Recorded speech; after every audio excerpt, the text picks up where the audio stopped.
Hello दोस्तों, नमस्कार। मेरे प्यारे कान्हा कन्हैया चैनल में आप सभी का एक बार फिर से हार्दिक स्वागत है। कैसे हो कन्हैया के लाडलों, गोपाल के प्यारों। आशा करती हूँ कि आप सब अच्छे ही होंगे, स्वस्थ होंगे, मस्त होंगे। आप सभी को वैकुंठ एकादशी, पुत्रदा एकादशी की हार्दिक शुभकामनाएं।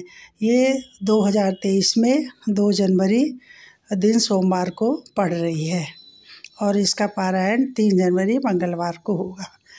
इसको ये पुत्रदा एकादशी पौष मास के शुक्ल पक्ष की एकादशी को पड़ती है और इसमें कहते हैं जिसके संतान नहीं होती है उसको इस दिन व्रत करने से उसको संतान की प्राप्ति होती है, या जो लोग जन्म मरण के आवागमन से मुक्त होना चाहते हैं तो इस दिन व्रत करने से उनको वैकुंठ लोक की प्राप्ति होती है, यानी मोक्ष की प्राप्ति होती है। इसको पुत्रदा एकादशी और वैकुंठ एकादशी भी कहते हैं। साउथ में कहते हैं इस दिन वैकुंठ का द्वार खुल जाता है। बहुत ही धूमधाम से इस एकादशी को मनाते हैं। वैसे साल में 24 एकादशी होती है, जब खरमास होता है तो फिर 24 हो जाती हैं। तो इस दिन विष्णु भगवान की पूजा की जाती है। सुबह स्नान करके अपने विष्णु भगवान को स्नान कराएं, दूध से, पंचामृत से, पीले वस्त्र पहनाएं। अपने लड्डू गोपाल को भी पंचामृत से स्नान कराएं, पीले वस्त्र पहनाएं।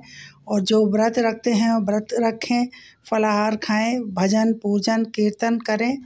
और कहते हैं कि इस दिन जो एकादशी के दिन जो ब्रह्मा जी के मानस पुत्र थे सनत सनकादि, वो जब विष्णु दर्शन के लिए गए थे तो वहाँ पर विष्णु द्वारपालों ने उनको रोका था, पार्षदों ने, और उनकी वेशभूषा को देखकर हंस गए थे। तो उन्होंने उनके द्वारपालों को शाप दे दिया था कि तुम देवलोक में होकर भी दैत्यों की तरह कर रहे हो, तुम दैत्य बन जाओ।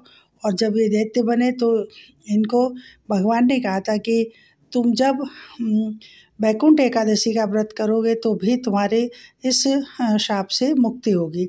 तो ऐसा कहा जाता है। तो सनत कुमार ने जो शाप दिया था वो भी उनको वैकुंठ एकादशी वाले दिन व्रत करने से ही उनको मोक्ष की प्राप्ति हुई थी।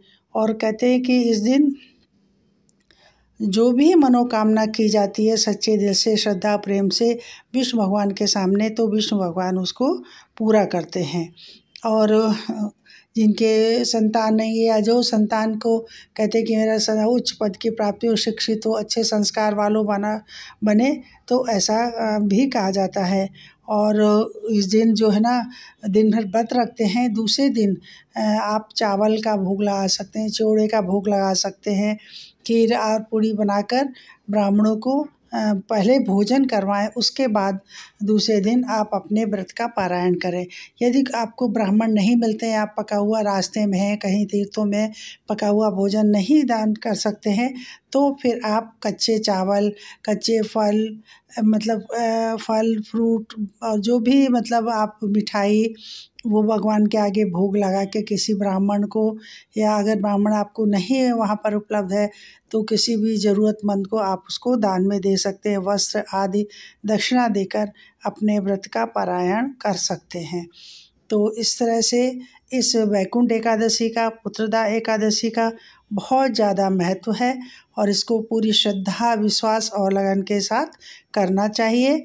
तो जिनके संतान नहीं है उनको संतान की प्राप्ति होती है, और जिनको जो मतलब इस दिन व्रत रखते हैं उनको शरीर त्यागने के बाद वैकुंठ लोक में प्रभु के चरणों में उनको स्थान मिलता है और उच्च पद की प्राप्ति होती है, ऐसा कहा जाता है। तो इस तरह से वैकुंठ एकादशी का बहुत ज़्यादा ही महत्व है। जैसे 4 एकादशी बहुत महत्वपूर्ण होती हैं, उनमें से एक वैकुंठ एकादशी भी है। तो ये प्रसंग आपको अच्छा लगा हो तो प्लीज़ लाइक और शेयर और सब्सक्राइब करें। राधे राधे।